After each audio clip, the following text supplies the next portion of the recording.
a particular one of the five elements destroyed that world and then created it again. You know, it restarted itself. So Indeed. there's like four destructions and moving into another cycle of sorts. Yeah.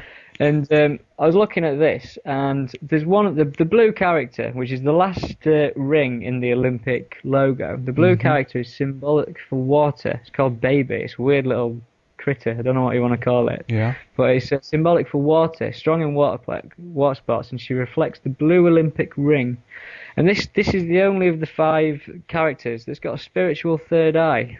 Yeah. So I'm thinking, why has this got a spiritual third eye? And then you think about this Diana's ring of water, and then you think about this spiritual third eye in the mascot, and you think of water obviously is symbolic for Aquarius.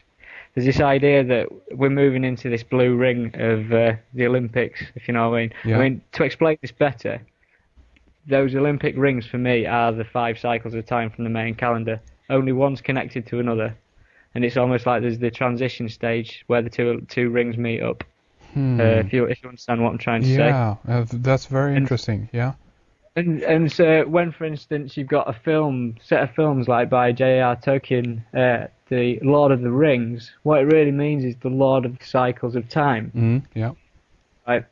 And so then when you think about the trilogy, you had the Fellowship of the Ring, which incidentally opens up with Gandalf's birthday on the 111th birthday, 111, which is obviously a pyramid number. You've got Fellowship of the Ring moving into the Two Towers, sounds symbolic to World Trade Center if you like, Yeah. moving into Return of the King.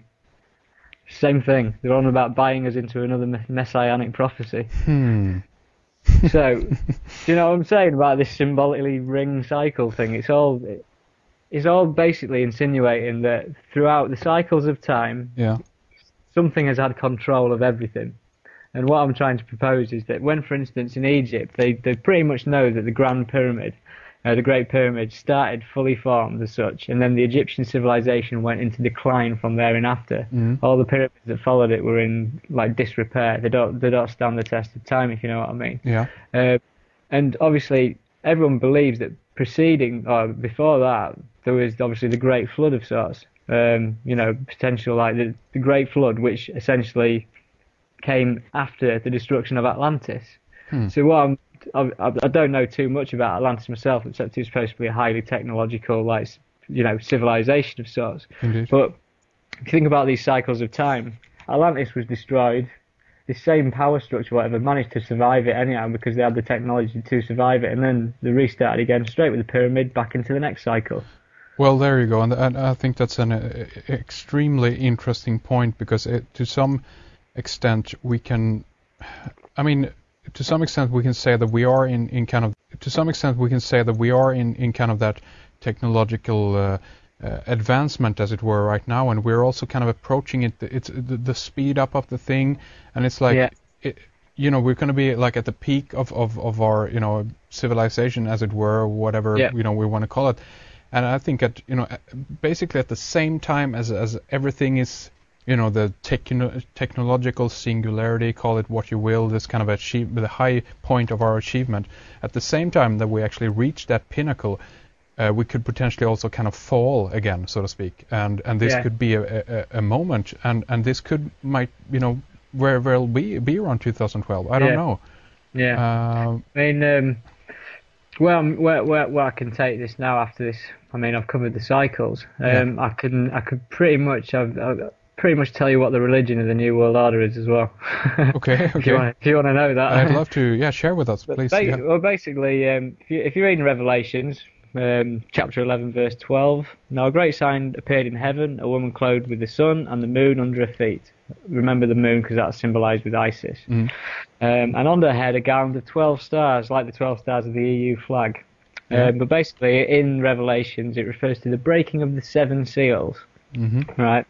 In the main prophecies for Chilam, a high priest, in 1560, there was a prophecy written about the arrival of Christianity and the arrival, this was like the end of the main calendar prophecies of sorts. And he said, there the masters of our souls arrived. There the counties were distributed to their chiefs.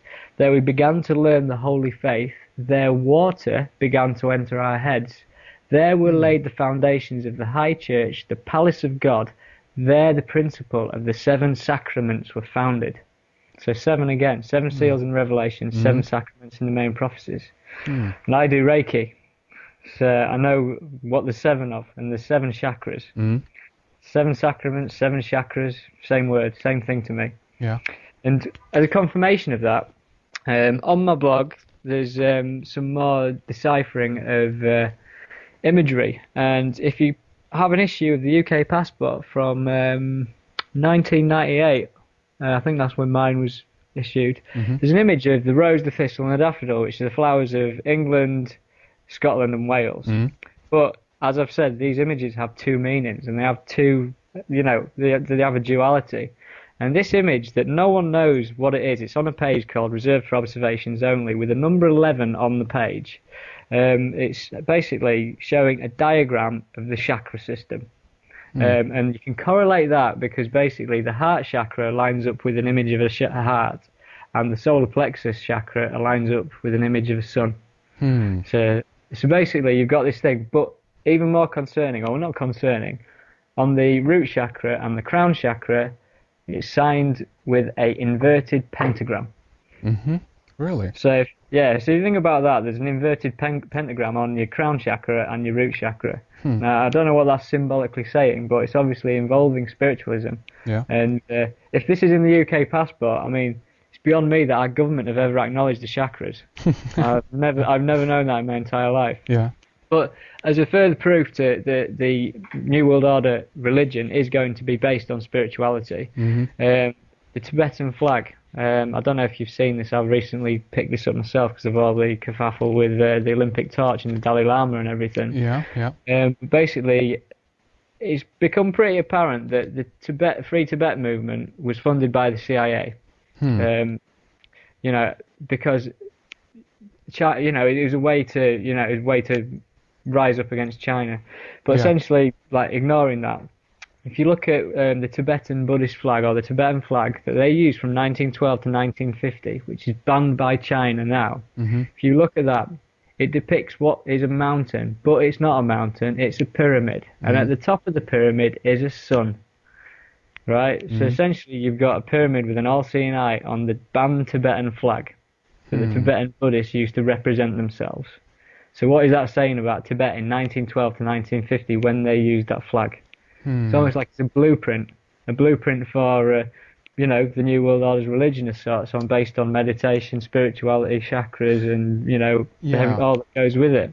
I mean, I'm looking at a picture of the Tibetan flag right now, and even the fact that there's 2, lions, if you will, that is holding up the eternal flame, and even the word itself, if you look at pyramidion or pyramidos, I should say, that's basically fire in the middle. So I mean, they give you the hint right there that this is a pyramid, and then you have the sun in the backdrop. I mean, it's incredible.